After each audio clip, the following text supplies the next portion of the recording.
Hello and welcome to NewsHour from the BBC World Service. We're coming to you live from London. I'm James Menendez. And our top story today takes us to Israel and the fate of about 400 international activists who were on board a flotilla of boats trying to break Israel's maritime blockade of Gaza and deliver aid.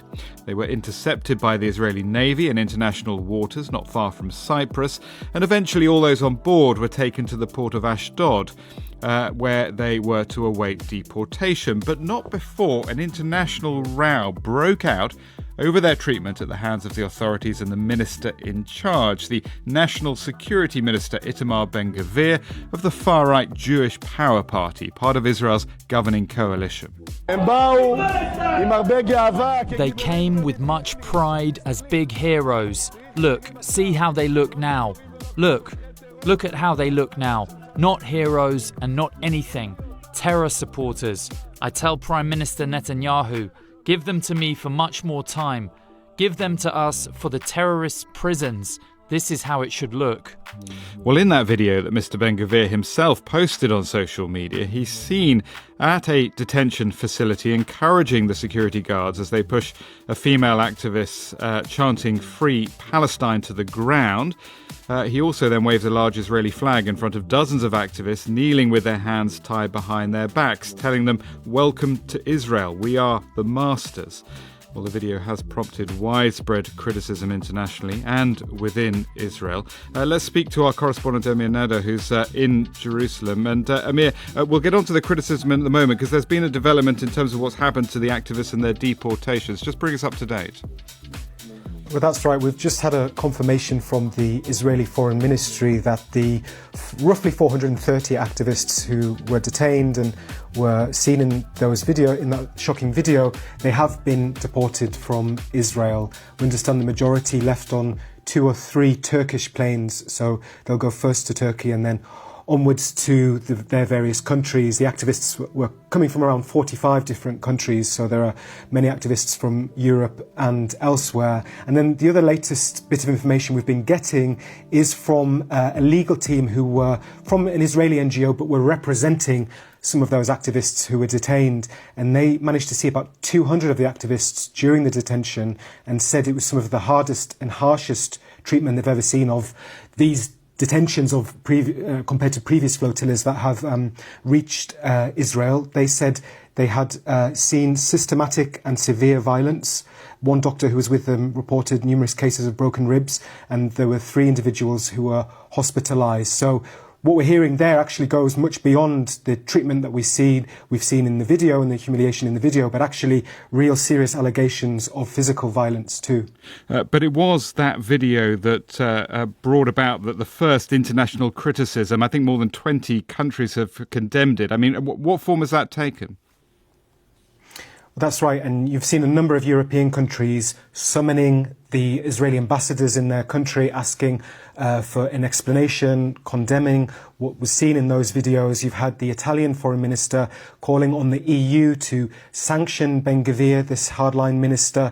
The UK, for its part, already sanctions Ben-Gvir for incitement of violence against Palestinians in the West Bank, and they've issued a very strong condemnation saying the scenes violated the basic dignity of those detained, but also said that the flotilla underlines and their attempt to deliver aid underlines the real severity of the humanitarian situation in Gaza, which of course was always the point of the flotilla. However, what turned out instead was really a discussion and an exposure of this hardline far-right politics that is very much part of the government in Israel too. Emir, thank you very much indeed. The BBC's Emir Nada joining us live there from Jerusalem. Well, Anita Wittenberg's son, Sebastian Tau, was on the flotilla, and my colleague Paul Henley spoke to her last night. I last heard from him early in the morning of Monday the 18th, just as they were realizing that ships and Zephyrs were coming towards their boat.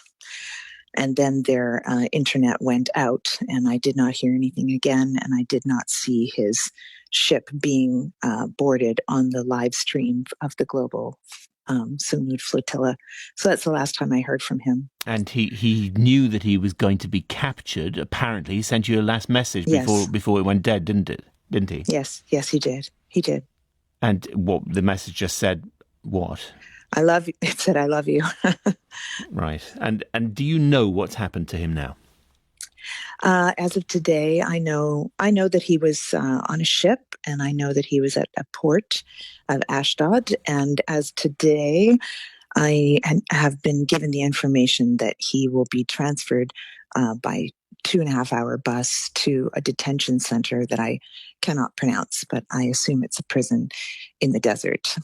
Have you seen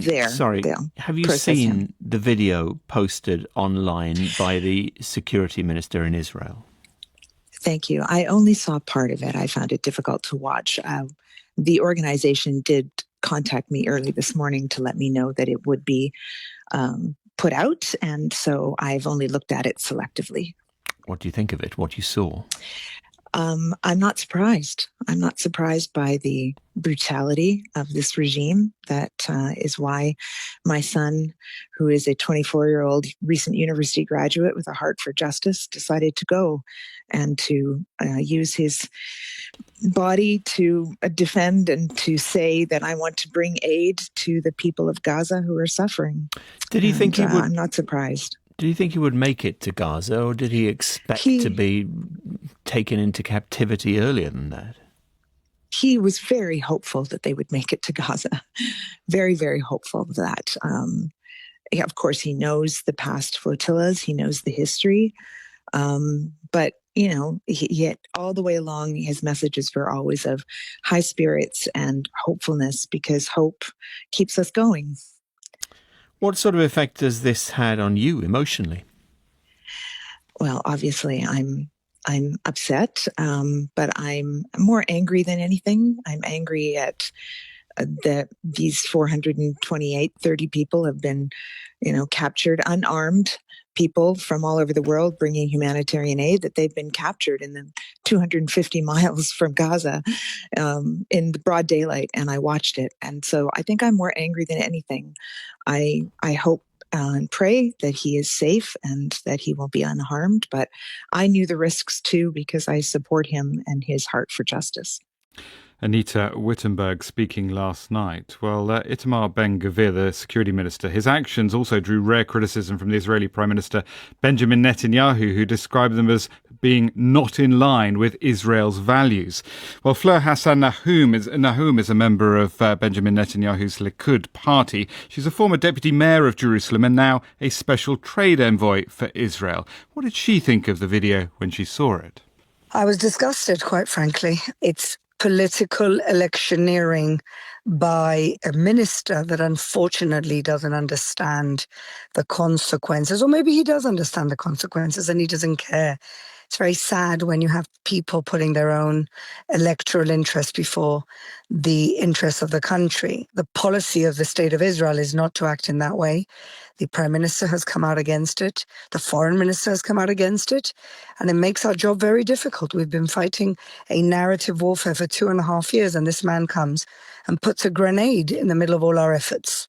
Benjamin Netanyahu described the actions as not in line with Israel's values, which is what you seem to be saying as well. But I mean, the assumption from that seems to be that before this happened, Itamar Ben-Gvir, as a minister, that his behaviour was in line with Israel's values, was it? Well, I don't know everything that he does, but, Israel is a country which has a very delicate political system. It's a coalition system. And as a result of that, you have ministers from different parties, some of them more extreme, that take ministries because that's the way that the government is formed. Yeah, but that's what I mean. He was brought into government, even though he has several convictions, 8 convictions, including one for incitement to racism. Has he been a controversial minister? Yes, absolutely. Do most of us agree with the way he goes about doing his business? Absolutely not. Do we have a system that unfortunately gives these ministerial positions to unsavory characters? Yes. And let me say something else. If the center left of this country agreed to sit with the center right of this country, then we wouldn't have the need for ministers who represent more extreme points of view. Well, let me put it another way then. I mean, do you think it was a mistake for Benjamin Netanyahu to bring him into coalition. I mean, he didn't have to form a government with him, did he? He did. I mean, he could have said, you know what, I'm not going to form a government, even if that means not being prime minister. I'm not going to sit down with someone like Itamar Ben-Gvir in government and have him representing the country as part of the government. Yes, I'm with you. If I would have been in Netanyahu's shoes, I might have said exactly that. So why not sack him now, for example? I mean, just say, look, this has been a huge embarrassment. It's drawn criticism from a whole host of Israel's allies, Australia, Canada, the UK, even the US ambassador has criticised this. So why not just expel him from the government? Well, the truth is that at this point, when there's going to be an election, and let's be honest, this is why this has happened now. This is why he did this performative ridiculousness. And I want to just add that the whole flotilla operations is all one big propaganda campaign from the Israel haters. And what Ben-Gvir has basically done is given them that clip that they were looking for, because up until now, it's been pretty uneventful, and it might have put off other activists doing this very performative thing. They're not taking any type of humanitarian aid to Gaza. We all know that. These are mainly performative, ridiculous actions by these so-called activists. Why won't he sack him now? Well, the truth is, if he wanted to sack him, now is the time, because we're going to be in an election cycle very, very soon. There's another point here, isn't there, which is that, I mean, this is rare criticism from the Prime Minister and, as you say, also the Foreign Minister towards him. Have they only stepped in to criticise him because these were foreigners, these were Westerners from countries that are Israel's allies?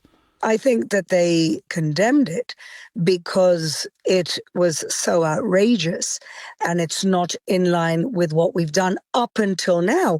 Up until now, like I said, I mean, it's been so uneventful that the last activist, the one that was actually arrested, showed up in an Israeli court pretending to have his hands tied behind his back. That's how uneventful it's been. And so, like I said, Ben-Gvir does not understand that Israel is not just fighting military battles, it's fighting narrative battles. It doesn't understand the nature of the propagandists, or he really does, and he doesn't care. Either way, he doesn't deserve to be a minister in our government. What was the abuse meted out to these activists worse? I mean, you described it as outrageous. Was it more outrageous than, for example, that meted out to Palestinians by settlers that many have argued has flourished under Itamar Ben-Gvir's watch as National Security Minister? I think that anybody that commits a criminal act should be flung in jail. That's it. Fleur Hassan Nahum, former deputy mayor of Jerusalem and a member of the main governing Likud party in Israel. You're listening to NewsHour. Still to come on the programme, we'll remember the late Democratic congressman in the US, Barney Frank, one of the most prominent openly gay politicians in American history. I think people will remember Barney as a hero and an authentic human being. He never tried to be anything other than who he was and what he was, and in doing that, really changed the world for countless people who were LGBT and would come after him. More on that coming up in just over 10 minutes. Our main headlines from the newsroom this hour. M23 rebels in eastern Congo have announced the first suspected death from Ebola in South Kivu province. We'll get more details on that in about 15 minutes. And the powerful head of the Pakistani military, a key ally of Donald Trump, is expected in Tehran today to add momentum to peace talks with the US.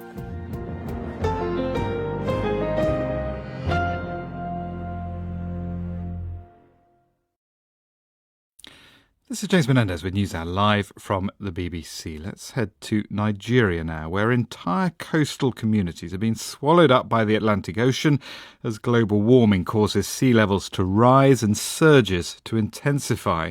In Ayatero in Ondo State, in the southwest of the country, the ocean's already claimed more than half the town. From there, the BBC's Esther Omopariola has this report. Ayatoro, a once thriving community, now being erased one house at a time by the ocean, from which it had drawn sustenance for decades. Satellite images show how the ocean has, in about a decade, moved from the edge of town to claim dozens of houses and streets. One building stands alone, a shadow of its heyday, a reminder of what the ocean took from this place. We have lost about 40 streets out of the 45 streets of the community. We have lost about 80% of the houses of the community. Our land, what is left, is about 15%. With the ocean's advance, the town now hangs on the edge of extinction, at the mercy of an ocean that doesn't ask for permission before it wreaks havoc. The water level will rise, then the wave becomes bigger and can rise as high as 6 to 10 feet. It slams against any structure, any building, demolish it and drag whatever it is back into the sea. This is more than the story of flooding. It is an existential crisis. Ayetoro was once a shining model, an evangelical community built on shared labor and shared dreams, an industrial heartbeat along the coast. Today, the children grow up where working health centers and clean water are only imagined and not lived. Mofeolua has relocated 4 times. She says everything she once owned now lies buried beneath the sea. Now I'm on medication daily. I have to be taking drugs because of this incursion and the worry about it. This is where I'm living. About 2 weeks ago, this building was standing perfectly. For others, the loss is even more personal. I have nothing to show my children now. Say, this is my father's grave, this is my grandfather's grave. Even the ancestral home of the family is no more. Even education is drowning. This is the only secondary school in Ayetoro, and it has been relocated 5 times. Anytime the sea arises, it's entering the classes. Sometimes, if we are not prepared, it will carry our books away, our bags, so even wash away the chairs.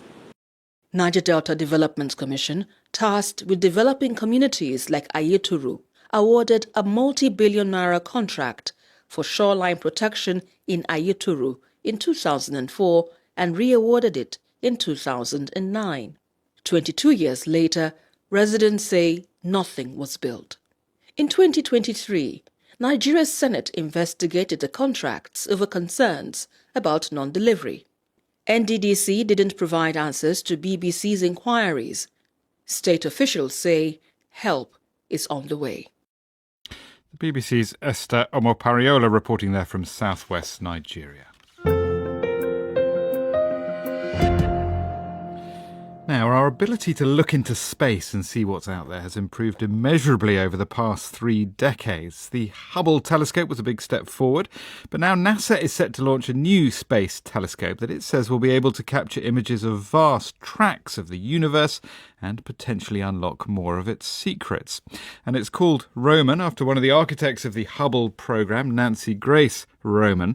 Let's speak to one of its systems engineers, Missy Vess, who joins us from NASA's Goddard Space Flight Center. Welcome to NewsHour. Just tell us, as this is radio, where you are exactly. We are in Greenbelt, Maryland, in NASA's Goddard Space Flight Center, and I'm actually in the clean room right now with the Nancy Grace Roman Space Telescope. What is a clean room?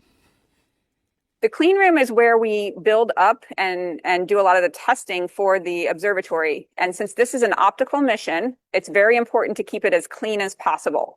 So we work in a room that continually circles air through it to keep things as clean as possible through filters. And everybody who works in here has to be gowned up head to foot in what we call bunny suits. And because people are the dirtiest parts of what's in a clean room. And so we have to cover as much of ourselves as possible to make sure that the telescope does not get dirty. Am I right in thinking you're talking to us through a mask, even though you sound pretty clear? I am. We do, in fact, have microphones mic'd up specifically because it is definitely difficult to hear through a mask sometimes. So tell us about the telescope. What can it do that others can't? So the biggest thing about Roman is that we have what we call our wide field camera, our wide field instrument. It has it's a 300 megapixel camera. So we have 18 4,000 by 4,000 pixel detectors, and that covers more of the sky in one image than 100 to 200 different images from Hubble or James Webb. So we'll be able to truly tile more of the sky than we've ever been able to cover before. And what are you looking for? Anything in particular, or are you just going to be scanning and see what you can find? So we have three main observations programs that we're looking to do. So one is a census of exoplanets, so planets that are orbiting around neighboring stars, because we just don't know what's out there in the Milky Way, and we don't really know who our neighbors are. So we're looking to discover as many different planets around other stars as possible. And then the other thing that we're looking to do is learn more information about dark energy and dark matter. So those are the things that are out there in the universe. They make up the majority of the universe, but we don't know much about them because we can't directly detect them. So with Roman, we're going to be covering as much of the sky as we can over and over again to see how things change and how they evolve. And that will help glean information about what truly it is that dark energy and dark matter are. So, I mean, just briefly, what do you think it is for people who aren't familiar with it? I mean, I'm just an engineer, so I leave the big questions to the astrophysicists. But dark energy is the force that we know is causing the expansion of the universe to accelerate. So beyond that, we just don't know yet. And that's part of the beauty of this amazing observatory that we're going to be launching, is that we'll be able to gather more data than we ever have before to try and answer those questions. How are you going to cope with what presumably are vast amounts of data being sent back all the time? Yeah, so we are bringing down data probably between 12 and 16 hours a day. And it's so like if Hubble, we have more data coming down daily than about 100 times at least what Hubble and James Webb do. But what's going to happen is it's going to go out onto the cloud, and just anybody can access it. So it will be out there for anybody to pour through and come up with whatever findings might be out there. And so we're going to rely on not just the science community at NASA or the universities, but anyone across the world. When is it going to be ready for launch? So we will be launching in early September. We are, right now, we are close to the point where we'll pack it up for shipment. It will go down to Kennedy Space Center, and we will be launching in early September.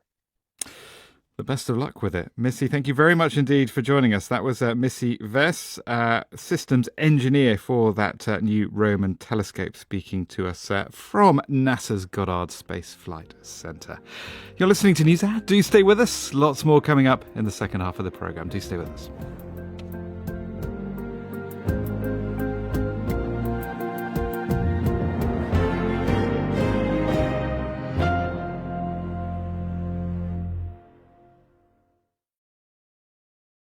Welcome back to News Hour. Now, on Wednesday, the death was announced of Barney Frank, the former Democratic congressman in the US who helped reshape Wall Street after the 2008 financial crash. He was 86. Known for his sharp tongue, he was also one of the most prominent openly gay politicians in American history. NewsHour's Paul Henley has been talking to Christine Quinn, who's vice chairwoman of the New York State Democratic Committee, and worked with him. I knew Barney Frank through my work first as an LGBT activist, and then later on when I was a member of the city council, and then the first LGBT and first woman to be speaker of the New York City Council. And how did you find him? He was very supportive, very encouraging of people who were younger than him, who were doing work for the community or who were LGBT and wanted to run for office. He was somebody who would get kind of out there in the trenches. He didn't stand on formality. He rolled up his sleeves and did work. Some might have said he was cranky. He would have said he was cranky, but it was always cranky in a good-natured way. He was said to have a very cutting turn of phrase. Did you experience that? He certainly had a cutting turn of the phrase, but it was almost always done with a sense of humor as well. He came out voluntarily in 1987, which wasn't the easiest time to do so, was it? You know, it is so hard to imagine what it was like for Barney Frank as an elected official in 1987 to come out. This is before most states had gay rights laws. He took a huge risk, and what he did really changed the world for people like me and for other LGBTQ people. It made it okay to come out. It sent a message that you could come out and not just survive in your profession, but thrive in your profession. And he worked hard for gay rights in the AIDS era under President Reagan. He had his work cut out for him, didn't he? He had an uphill battle and he stood up valiantly. He knew that literally people's lives depended on him being brave and strong and successful, and he did not flinch even for a moment. He was much praised for his role in the wake of the financial crash, wasn't he, in 2008, 2009? Yes, Barney brought his signature fearlessness to helping the country come back after the financial crisis of 2008, 2009. He was fearless in holding industry and the banks accountable for what they had caused. And without him, I don't believe we would have seen the comeback that we had. How do you think Barney Frank will be remembered by those who worked with him and knew him socially? I think people will remember Barney as a hero and an authentic human being. He never tried to be anything other than who he was and what he was. And in doing that, really changed the world for countless people who were LGBT and would come after him. I also knew from folks who were very close to him that he was the definition of loyal. Christine Quinn there talking to my colleague Paul Henley.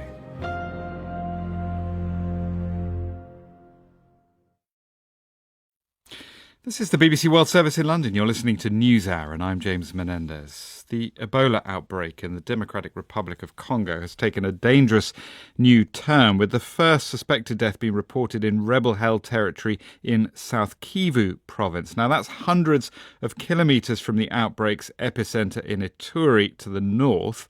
More than 159 people have now died, according to official figures. Let's speak to our correspondent, Emery Makumenu, who joins us live from the capital, Kinshasa. Emery, what more do we know about this first case of Ebola that's been confirmed in that rebel-held territory? Hello, James. Yes, the M23 rebels have just issued a statement saying that a 28-year-old, without mentioning the gender, died in the village of Miti Moresa, which is only about 20 kilometers north of the main city of Bukavu in South Kivu. They say they buried him using safe burials protocols, and they did not have enough time to confirm whether the person died of Ebola, but he had symptoms related to Ebola. That's what we know at the moment. So it's clear that the disease is spreading a long way away from the first cases. But what are also the problems associated with this part of eastern Congo, the fact that it is held by rebels? What are people worried about?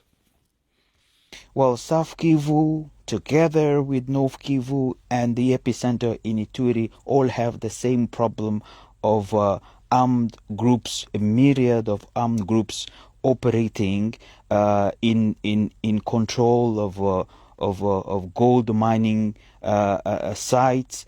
And only this year the government has been fighting with the M23 over the control of Uvira, just overlooking the Burundi on the other side of the Lake Kivu. So it is one of the insecure provinces of the country, also facing quite a significant number of internally displaced, and also quite a number of people who are also coupling with other diseases, cholera, mpox. So it's a mix of all of these issues that is also affecting South Kivu province. So people moving around, as you say, internally displaced people living in presumably pretty or very basic conditions. And what the conflict also is going to make it difficult for international medical staff to get there, presumably, if a wider outbreak in this part of the country needs to be contained. Well, I should underscore that this case of South Kivu hasn't been confirmed by the authorities in Kinshasa. We understand there are collaborating on this specific Ebola outbreak. So we are waiting for Kinshasa to confirm the case. But the response as a whole in all the three provinces are facing challenges of movement due to the ongoing active fighting between the army and various armed groups, and that is one reason that can delay help for those who have contracted the disease. Yes, and delay in reporting those first cases. Emery, thank you very much indeed. That was the BBC's Emery Makumenu joining us live from Kinshasa. Now, Ukraine says it wants to be able to shoot down 95% of Russia's long-distance drones by the end of this year. In recent months, Moscow has been stepping up its long-range strikes, but so has Ukraine, launching hundreds of drones a day at Russian oil refineries and at its cities. The two countries' air defences are being tested like never before. But as Jonathan Beale reports, Ukraine is making significant advances when it comes to defending its skies. Russia's still trying to pummel Ukraine into submission. This month launching one of its largest attacks. More than 1,500 drones and 56 missiles within 48 hours. But most were shot down. Yuri Mironenko, Inspector General at Ukraine's Ministry of Defense, says they're getting better at defending their skies. With ballistic missiles, it's not so easy. But for Shaheds, we're working. And I think now we are, unfortunately, the best in the world. Ukraine's using all means possible to improve its air defences, including enlisting the help of private companies and civilians to target Russian drones. We're in a basement where there are just rows of desks, computer screens that show maps and also cameras. This is where this private company is tracking Russian drones and shooting them down. A lot of the people operating the systems, just simple gaming controls, have been trained for 3 weeks. They could be mums, they could be veterans, they could be taxi drivers, and this is now their job, working for a private company, hunting down Russian drones. They fire remotely controlled machine guns, and it's all plugged in to Ukraine's military system known as SkyMap, which fuses information from radar and thousands of sensors.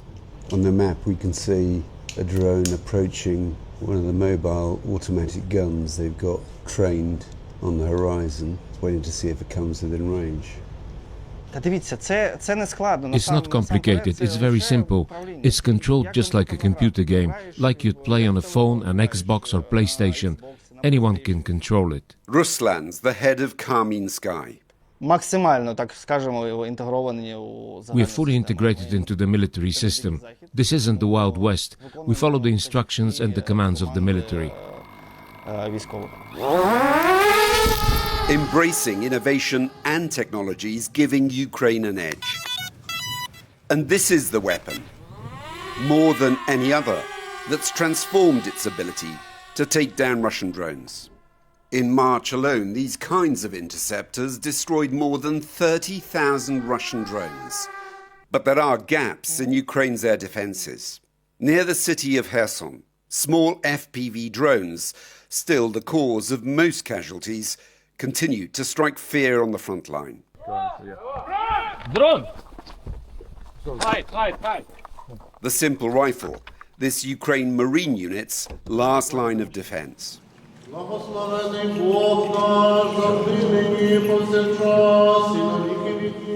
And Russian drones and missiles are still getting through. This week in Kyiv, the funeral of two young girls. 12-year-old Lubava and her 17-year-old sister Vera were among 24 killed when a missile hit their apartment block. They'd already lost their father fighting on the front line, their grieving mother, now the family's sole survivor. These mass attacks are designed to overwhelm Ukraine's air defences. But Ukraine's own long-range strikes are now posing the same problem for Russia. And that was Jonathan Beale reporting there from Ukraine.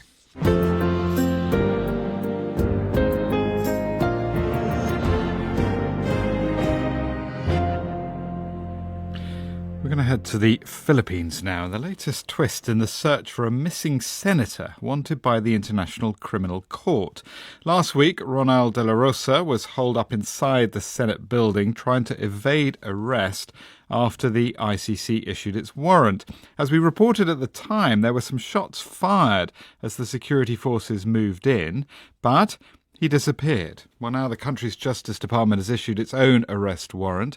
Mr. De La Rosa, a former police chief, is wanted by the ICC in connection with a series of murders of users during former President Rodrigo Duterte's war on drugs. He is already in detention in The Hague. Let's talk to journalist Danilo Arau, who joins us now from Manila. Danilo, good to have you with us again on the programme.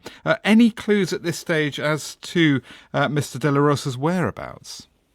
There's no idea because apparently he left on the night of, in the morning, very early in the morning of May 14 here in the Philippines, and nothing has been heard from him since.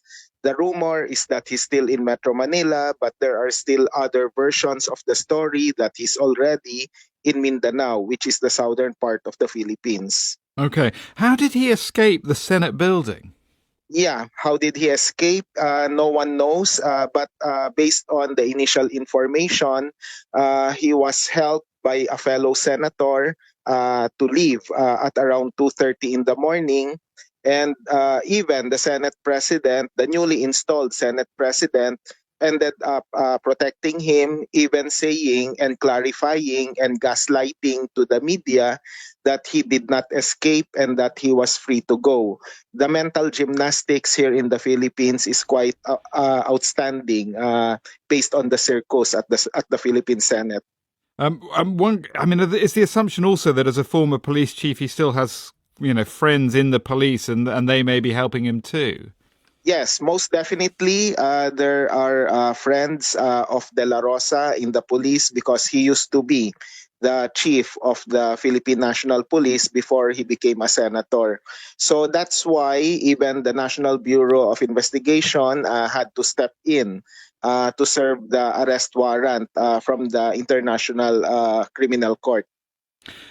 Just remind us what he was doing in the Senate and how this fits into a sort of much wider political context.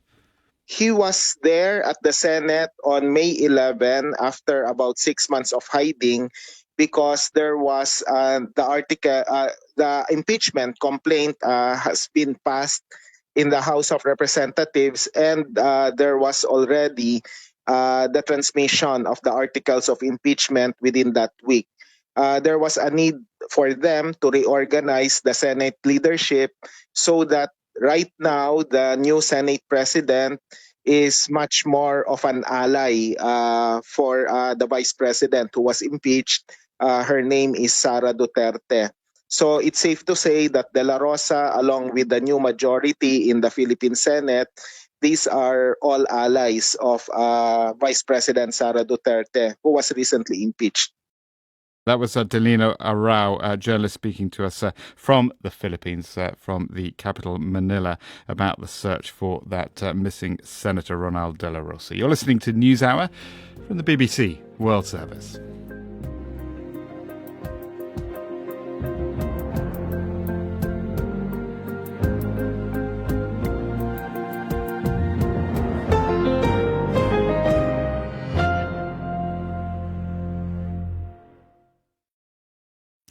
This is James Menendez with NewsHour live from the BBC. Now, within the past couple of hours, a court in Paris has found the French plane manufacturer Airbus and the national carrier Air France guilty of corporate manslaughter. It relates to the plane crash in 2009 that killed 228 passengers and crew, the plane travelling from Rio to Paris. It was France's worst air disaster ever. Let's talk to our international business correspondent Theo Leggett, who's with me live in the studio. Theo, good to see you. Just remind us first of all about this flight 447. What happened? Well, James, this was an infamous case, really. It was a flight from Rio de Janeiro to Paris back in June 2009, and about 3 hours into the flight, the aircraft crashed into the Atlantic Ocean, killing, as you say, all 228 people on board. Now, some wreckage and some bodies were found within days of the accident. It was known that it had crashed, but the reason the planes went down the reasons the plane went down weren't known for a very long time. And that was because the flight data recorder and the cockpit voice recorder, all the evidence that investigators needed, were thousands of meters underneath the surface of the Atlantic Ocean. They were eventually found, which is remarkable in itself, and the data on those recorders was eventually read. But it took over 2 years, as I say, before the reasons why this plane crashed were known. Yeah, so what were the circumstances then? Basically, this was a perfectly serviceable aircraft that crashed because a minor technical failure led to confusion on the flight deck, resulting in an aerodynamic stall which wasn't corrected or even appreciated until it was far too late. So what happened was the aircraft flew into a storm. It's thought that the pitot tubes, which are airspeed detection sensors, iced up. That starved the autopilot of data, so the autopilot switched off and the controls went into a backup mode which made them more sensitive and removed many of the automatic safety systems that would normally apply. But this was still a serviceable aircraft. The problem was the captain wasn't on the flight deck, he was asleep. There were two co-pilots there, one of them quite inexperienced, and they became confused and disorientated. They didn't communicate well with one another and they made contradictory movements on the controls which basically cancelled each other out. The captain did return to the flight deck quite late on. He appreciated what was happening, tried to sort the problem, but it was all too late. And the significance of today's judgment, because this was by an appeals court, wasn't it? And it reverses an earlier decision, is that right? That's right, and it's been a very long process, and that's partly because the investigation itself took an extremely long time. As I said, it was 2 years before the flight data recorder, the crucial evidence, was even found. And after that, you have an investigation going through the data in meticulous detail. The final report didn't appear until 2012, and then you had this legal marathon of trying to challenge Air France and Airbus for corporate manslaughter. That's very hard to prove. There wasn't a verdict until 2023. That went in the two companies' favour, and that was when we had this case starting, which was an appeal, which has finally seen them effectively convicted of corporate manslaughter. But this could still go further. It could still go to the highest court in France. Theo, thank you very much indeed. Our international business correspondent, Theo Leggett, with us here in the studio. Now, how's this for fighting back? An online political group set up in India as a satirical joke has garnered more than 16 million followers on Instagram in just 4 days. That's 3 million more than the governing BJP or Bharatiya Janata Party has. It follows comments by the Chief Justice of India, or CGI, who described unemployed young people as cockroaches. And so the Cockroach Janata Party was born. Its founder is Abhijit Dipka, a 30-year-old political communications strategist. Let's talk to the BBC South Asia correspondent Azadeh Mashiri, who's on the line. Azadeh, nice to talk to you. What more do we know about this Abhijit Dipka, the founder of this Cockroach Janata Party? Well, I spoke to him earlier today, and he's the political communications strategist as well as a student. He's actually a student in the United States at Boston University. And this isn't really his first foray into political commentary or dissent on social media. He did previously work for the Aam Aadmi Party, which was another political organization that was focused more on anti-corruption in India. And when I spoke to him this time around, he said it all really just started as a bit of a joke, that it was just this one tweet that said, what if all cockroaches come together? And the reaction sort of overwhelmed him. And he really talked about how proud he actually was of how creative and innovative some of the dissent he was seeing online is. I mean, innovative is really talking about a lot of cockroach memes. There were even some people in the fields who were working, who were sending videos, younger Indians, of sticking some sticks on the top of their heads and mimicking, the cockroach's form. And so he has always been interested in politics. So it's not too surprising that he's the one who started this movement. But it really has grown so quickly in the last 4 days in a way that he's surprised by as well. Even today, millions more people joined that Instagram platform throughout the day. So this is someone who is used to protest movements. He's someone who's used to the world of politics, but this definitely isn't the sort of reaction he was expecting. Why was the Chief Justice talking about young people as cockroaches? I mean, what was the context for that? Yes. So there was a very big reaction to what he said. He would dispute the way that it's been interpreted. But the conversation during an open hearing was about legal accreditation, someone joining the legal profession. And he was criticizing, he said, younger Indians who have fake or bogus degrees. That's what he said after the backlash broke out. His exact words were that got clipped up and sent around all over the internet in India were when he said there are youngsters who, like cockroaches, don't get any employment. And he then criticized those who instead go into social media or activism. And so that really triggered something amongst younger Indians, mainly because of the fact that when you're talking about employment, that's exactly one of the issues that Indians find so difficult here. Youth unemployment is double digits. The latest study by one university, Azim Premji University, found that nearly 40% of graduates between the ages of 15 to 25 who've had some form of primary education are unemployed. And that goes to 20% when it's Indians between the ages of 25 to 29. And so the reaction was very strong, and it really is that bigger context that speaks to the wider discontent in India. So while it's not quite clear what will come of the Cockroach Junta Party, it has become a vehicle for younger Indians to voice some of their frustration. Yes, it is early days, just 4 days, but it'll be interesting to see whether it does become an actual political movement. Azadeh, thank you very much indeed for joining us. That was the BBC South Asia correspondent Azadeh Moshiri joining us live. And that brings us to the end of this edition of News Hour. From me and the rest of the team here in London, thanks so much for being with us. I'll be back again tomorrow at the same time. Until then, take care. Bye-bye.